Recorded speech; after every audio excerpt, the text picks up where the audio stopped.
पत्ते के बीच से जंगल में कहीं गायब हो गया।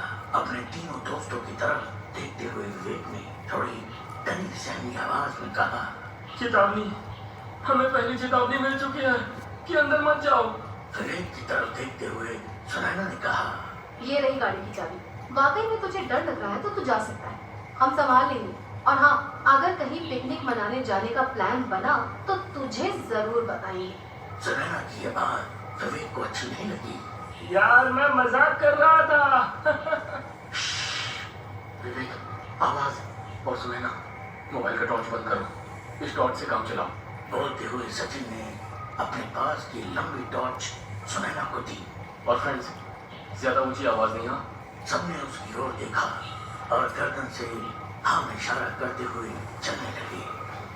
रात के अंधेरे में सामने वाले उस बंगले का नजारा मम्मा 50-50 बिस्कुट मंगवाए ने है ना। सभी दोस्त अपने हाथों में लिए हुए टॉर्च की रोशनी बंगले की चारों तरफ मारते आगे बढ़ने लगे। सब उस बंगले के बड़े से दरवाजे मम्मी नु जगा लो, 2-3 घंटे हो गए सुत्ती पई नु। अंदर की ओर धकेलने की हिम्मत किसी को नहीं हो रही थी। सब यही सोच गद्दू रहे थे जगा ले जाके मम्मी को। या नहीं। हम सबको एक एक मिनट बार रुको। सोचना चाहिए। तो अब भी सोच ही रहा है, अब पीछे हटने का सवाल ही पैदा नहीं होता।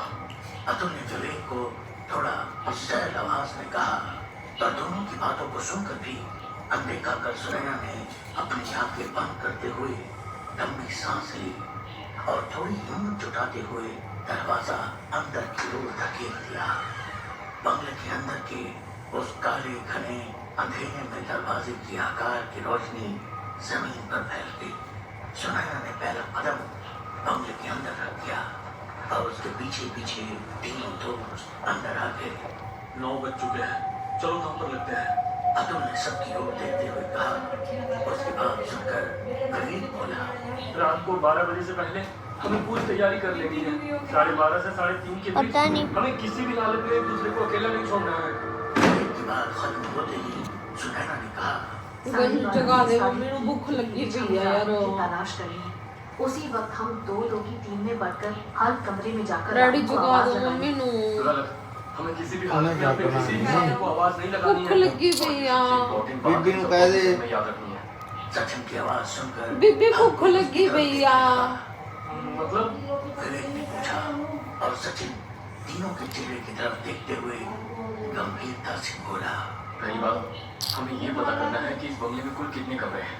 हमें उन हर कमरे के भीतर जाना है और कमरे की खिड़कियों पर टूटे शीशे पूरी तरह से बंद करने हैं और फिर इसी हॉल में